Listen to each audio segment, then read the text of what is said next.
नमस्कार, मी स्नेहांकिता. आपल्या आस्वाद मेजवानीचा या आपल्या मराठी यूट्यूब चॅनलमध्ये सर्वांचं मनापासून स्वागत करत आहे. तर आज आपण बनवणार आहोत उपवासासाठी श्रावण स्पेशल उपवासाचे आपले हे साबुदाण्याचे वडे. साबुदाण्याचे वडे न फुटण्यासाठी आपण ट्रिक्स एक सांगणार आहोत. ती आपण बघणारच आहोत काय आहे ती. तुम्ही पाहू शकता आपला वडा किती खुसखुशीत झाला आहे. ते आतूनसुद्धा एकदम बघा व्यवस्थित तो भाजलेला आहे. किती फुलला आहे बघा, छान. तर या पद्धतीने तुम्ही बनवू शकता. आता ते कसे बनवायचे त्याची रेसिपी आता आपण पाहूया. साबुदाण्याचे वडे बनवण्यासाठी आपण साहित्य बघूया. आता सगळ्यात आधी आपण हा साबुदाणा भिजवून घेतलेला आहे. मी रात्रभर हा साबुदाणा भिजवला आहे. पाहू शकता किती छान भिजला आहे. तो असा स्मॅश केल्यानंतर हे होतो आहे.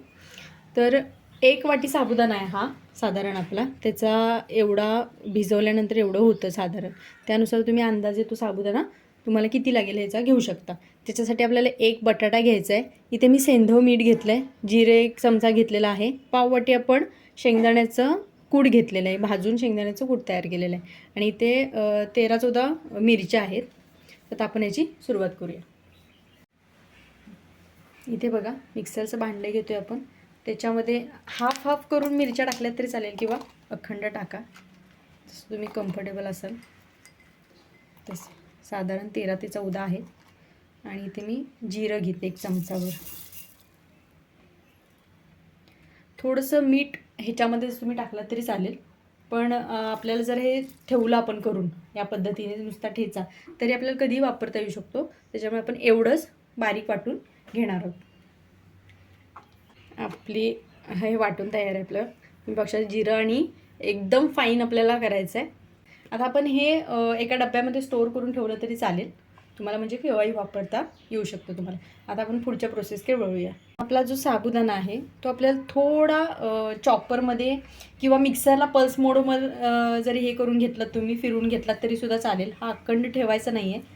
त्याचं कारण मी तुम्हाला सांगते. इथे बघा चॉपर वापरते. आपला व्हेजिटेबल चॉपर असतो ना तो. ह्याच्यामध्ये आपल्याला साबुदाणा घ्यायचा आहे घालून. इथे बघा अगदी हलकासा 2-3 वेळा असं फक्त तो असा कट झाला पाहिजे, अखंड राहायला नको आहे. आपण एवढंच आपल्याला ते फिरवून घ्यायचं आहे. साधारण असं आपण सगळे साबुदाणा आपला करून घेऊया. साबुदाणा आपला असा म्हणजे कट झालेला आहे किंवा अखंड आपण ठेवलेलं नाही. तुम्ही साधारण असं मळून जरी घेतला, चांगला साबुदाणा भिजलेला असेल ते बघा पटकन असा हे होतो. काय जास्त आपल्याला करायचं नाही आहे, नाही त्याचा पिठाचा गोळा होईल पूर्ण. आता आपल्याला ह्याच्यामध्ये काय करायचं आहे, साबुदाणा कारण सांगायचं राहिलं. साबुदाणा आपण का असा क्रश करून घेतला थोडाफार, तर ह्याचा हा रात्रभर भिजवलेला साबुदाणा असतो एकतर.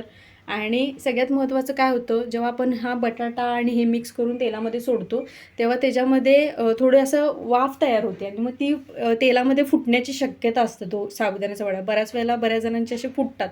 त्याच्यामुळे ते होऊ नये म्हणून आपण आता या पद्धतीने करून घेतलं आहे. आता ह्याच्यामध्ये काय करायचं आहे, आपल्याला 1 बटाटा घेतला आहे आपण, तो छान क्रश करून घ्यायचा. ह्याला चांगला असं फोडून घ्यायचा. हे बघ या पद्धतीने. ह्याच्यामध्ये आता आपल्याला मीठ टाकायचं आहे. आधी मिक्स करून घेऊया आपण.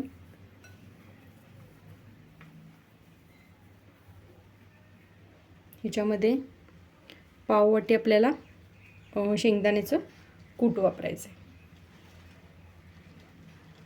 आता ह्याच्यामध्ये जो ठेचा केला आहे आपण मिरची आणि जिऱ्याचा तो ह्याच्यामध्ये टाकूया. साधारण मी 2 चमचे हा ठेचा घेतलेला आहे. आणि मीठ आपण साधारण 1 चमचा घालतो आहे. सेंधव मीठ वापरतो आहे. शक्यतो उपवासाला सेंधव मीठ वापरतात. तुम्ही साधं मीठ वापरलं तरी चालेल. कमी जास्त वाटलं तुमच्या आवडीनुसार तुम्ही त्याच्यामध्ये मीठ घालू शकता. आता हे छान आपल्याला व्यवस्थित मिक्स करून घ्यायचं आहे. त्याचा गोळा बनवूया आपण. आपलं व्यवस्थित हे सगळं मिक्स करून तयार आहे. आता आपल्याला याचे गोल गोल वडे तयार करून घ्यायचे आहेत. एका बाजूला आपण तेल तापायला ठेवूया.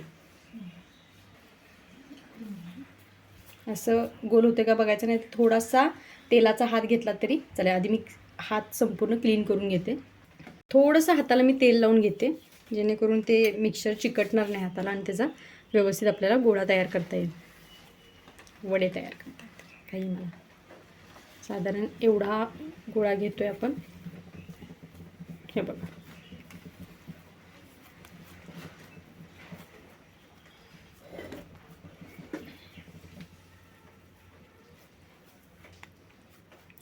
साधारण आपण एवढा वडा तयार करतो.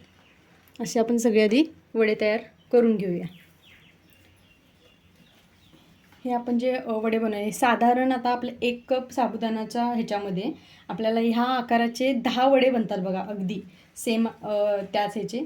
तुम्ही तुमच्याकडे किती माणसं आहेत आणि त्या अंदाजे तुम्ही त्या पद्धतीने साबुदाणा भिजवून या आकाराचे वडे बनवू शकता. आता आपलं तेल तापते तोपर्यंत आपण ह्याच्यासोबत लागणारी दह्याची चटणी बनवून घेऊया. तर इथे आपण मिक्सरचं भांडं घेते, त्याच्यामध्ये 1 कप आपण हे घरी लावलेलं हे दही आहे ते घेतो आहे. तुम्हाला कदाचित वाटेल चटणी करताना मिक्सरला वापरण्याची काय गरज आहे म्हणून.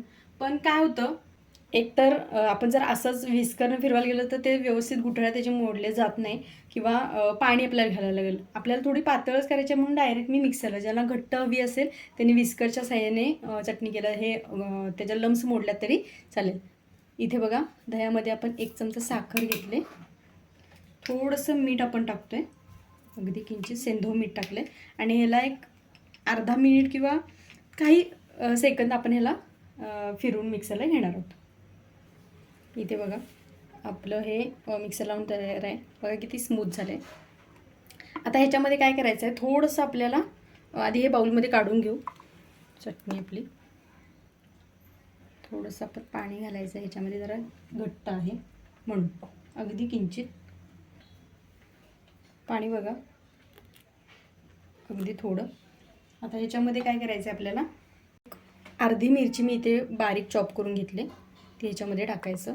तुम्हाला जर नको असेल तर ग्राइंडरला लावताना सुद्धा आपण टाकू शकलो असतो, पण ते जास्त तिखट लागू शकतं कदाचित, त्याच्यामुळे मी ह्याच्यामध्ये टाकली. काही जण कोथिंबीर खातात उपवासाला, त्यांनी ह्याच्यामध्ये कोथिंबीर जराशी टाकली वरतून तरी चालेल. ह्या स्टेजला तुम्ही थोडीशी टेस्ट करून बघू शकता कशी झाली. जर मीठ वगैरे तुम्हाला कमी वाटलं तर याच्यामध्ये टाकू शकता तुम्ही. आता आपण आपले वडे तळून घेऊया. तेल बघा आपलं तापलेलं आहे. साधारण थोडंसं आपण एक पिठाचा गोळा टाकून पाहू शकतो तापलं आहे का ते. थोडंसं तापायला हवं आहे. इथे आता आपण एक साबुदाण्याचं तेल तापले चांगलं, थोडं सोडून देऊया.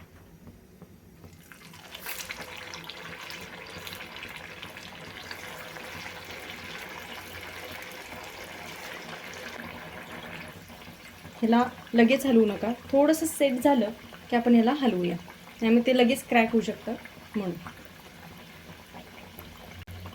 याला साबुदाणा सोडताना जपून, आपण ते न फुटण्यासाठी जे सगळे प्रयत्न केले तरीसुद्धा साबुदाण्याचे वडे तळताना जरा आपण तोंड वगैरे आपलं गॅसपासून लांब ठेवायचं. एखादा साबुदाण्याचं कण राहिलेला असू शकतो, काही होऊ शकतं म्हणून. आता आपण याला पलटी करून घेऊया. एक वडा असा आपण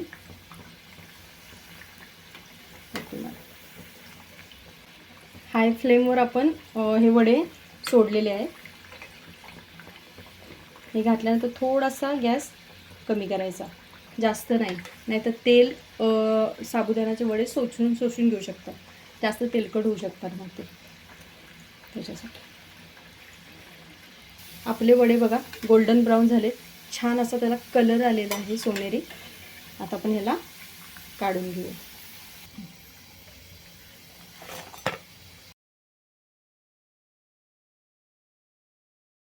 आपले वडे काढून झाले. आता आपण उरलेले 5 वडे सुद्धा तळून घेऊया.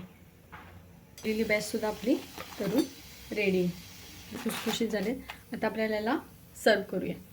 आपण जी मगाशी चटणी तयार केली ती इथे घेतलेली आहे. दहीसुद्धा तुम्ही ह्याच्याबरोबर खाऊ शकता. आता आपण याला सर्व करूया. तुम्ही पाहू शकता वड्याचं हे बघा क्रंच बघू शकता तुम्ही, अगदी खुसखुशीत झालेले आहेत. जसं जसं सांगितले तसं तसं तुम्ही फॉलो करा, तुमचेसुद्धा असेच क्रिस्पी बनतील. तर आजची ही रेसिपी तुम्हाला कशी वाटली ही नक्की कमेंट करून सांगा. आवडली तर लाईक करा, शेअर करा आणि आपल्या चॅनलला सबस्क्राईब करायला विसरू नका. बेल आयकॉन नक्की दाबा, जेणेकरून रेसिपी अपलोड झाली की त्याचं नोटिफिकेशन तुम्हाला सर्वप्रथम तुमच्या मोबाईलला मिळेल. तर पुन्हा भेटूया अशीच एक नवीन रेसिपी घेऊन. तोपर्यंत नमस्कार.